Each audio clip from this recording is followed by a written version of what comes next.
Another stacked pay-per-view card, UFC 277. We're here to talk some fights today. I'm going to give you 3 picks in this video. Let's get right into it.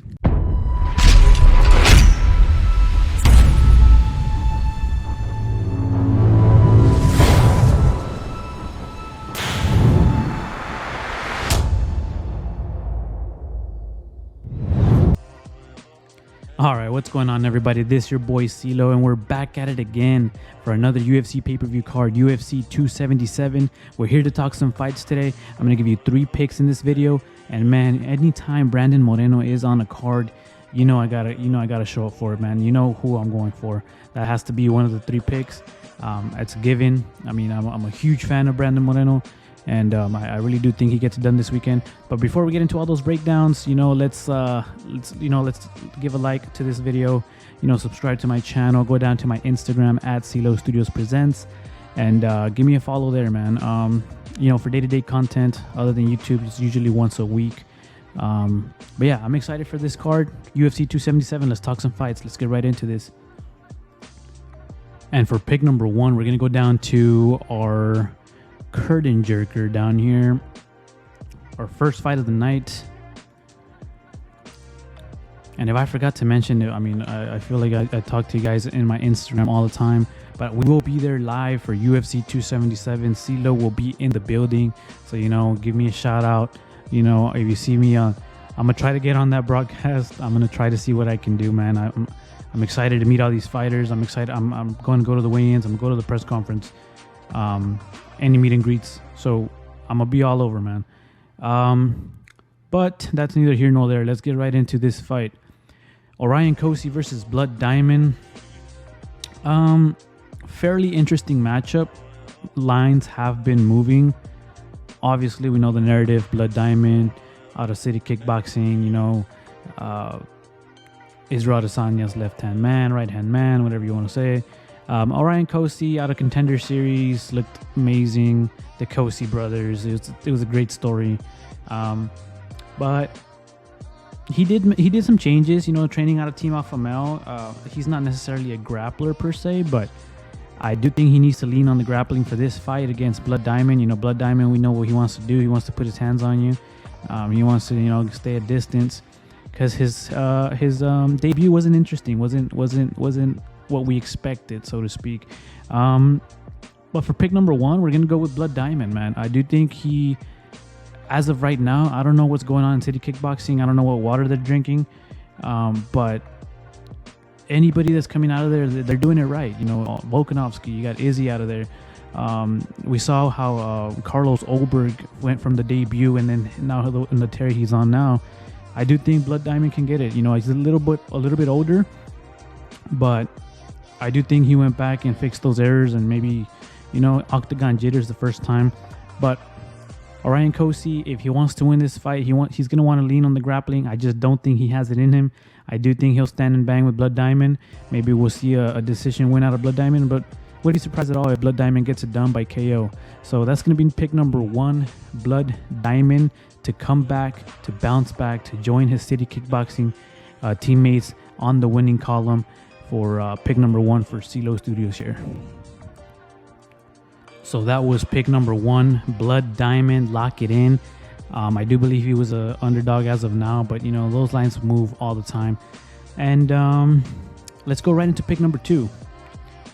And I almost forgot to mention Dana White Contender Series. As I'm filming this today in the morning, Dana White Contender Series Tuesday nights. Not sometimes, I'm watching those all the time, because I've seen so many people come out of there. Adrian Yanez, Sugar Sean O'Malley, just the list keeps going. But let's get right into pick number 2. Don't want to waste any of your guys' time, but we're gonna go to this other prelim fight here. Again, not a lot of exciting matchups. Not the most exciting matchup, I should say.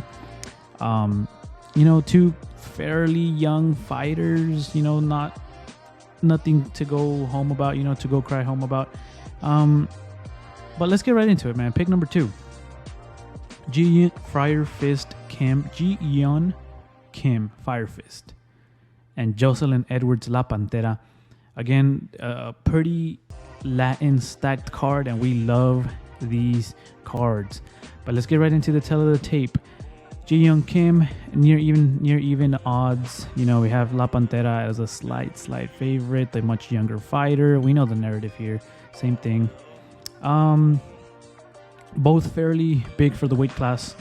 I do believe La Pantera is going to be coming down to the weight class to fight Ji-yeon Kim. So that's a little bit, concerning. We'll have to see how her weight cut goes, which is why sometimes I don't like to release picks till after the weigh-ins. But all right, let's get right into this. La Pantera, again, not the most interesting matchup, but here we go. La Pantera had her last outing. She had a fairly mediocre outing. Her striking looked all right. Her striking looked crisp, but she got the win, and that's what we want. That's what we want to see, fighters coming out of wins and improving and showing that they're getting better every time they step into that octagon. Ji-yeon Kim, Fire Fist, a little washed out. You can see here 4 losses out of her last 5. I do believe, in my opinion, that they're trying to build up La Pantera a little bit. They're gifting Fire Fist to her, and the striking, I think La Pantera can get it done in the striking. The body, a lot of people were saying, oh, the weight cut, Joselyne Edwards is too big, but she looked good in her last outing. She just didn't. It felt like she couldn't pull the trigger because she kept getting pushed against the cage. I forgot that other lady's name, but she just couldn't get going, if that's what makes sense here. But nonetheless, she got the win. So now I feel like the motor's going. It's rolling, and she's gonna let some fists fly. I wouldn't be surprised if she stops Ji-yeon Kim with her striking, but I can see her winning 2 out of 3 rounds, maybe 30-27, all 3 rounds. And we're gonna go with La Pantera for pick number 2 here for CeeLo Studios. And for pick number 3, it's the pick you guys been waiting for. The interim title fight between Brandon Moreno and Kai Kara-France. Again, a little contradicting for me because, again, Kai Kara-France was out of city kickboxing. He had the intangibles to be a top contender, but his grappling just wasn't there. The first meeting these guys had, Brandon Moreno showed that he was clearly the better grappler, and I do believe he still is. Kai Kara-France has gotten so much better, and he's looked so good in his last outing. I mean, Cody Garbrandt, he knocked out Cody Garbrandt. Who doesn't knock out Cody Garbrandt these days? I love Cody Garbrandt. No love, but anyways, back to this fight. Brandon the Assassin Baby Moreno and Kai Kara-France don't blink, and that's exactly his style. Don't blink, because he's on one side of the octagon, then he's running on the other side of the octagon, then he's punching you, knocking you out, kicking you in the face, kneeing you in the face. But as we said right now, Moreno's line as a moderate favorite. His line has been moving. I've been seeing this line since about 2 weeks ago, maybe a week ago. It was a little bit wider, but now it's starting to inch closer because Kai Kara-France, man, he can bang, man. And this is where it's going to get interesting in the striking. If it ends up going on the ground, I do want to see how much more improved Kai Kara-France is, but I do believe Brandon Moreno is the more well-rounded fighter. I think he can stand on the feet. I think if it goes down to the ground, I don't think Kai Kara-France has made that big of a leap in his ground game. But where it will get interesting is where the fight starts on the feet. Moreno takes a while to find his range. We saw that with his last outing with Figueiredo.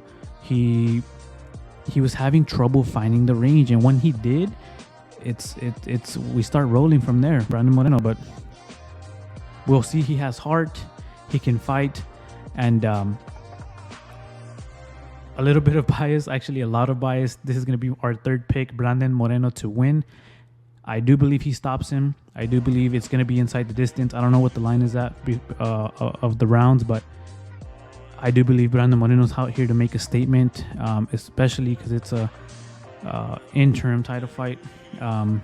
But I do believe Brandon Moreno gets it done, man. I do believe he stops Kai Kara-France. I just think he's a little bit too much for him.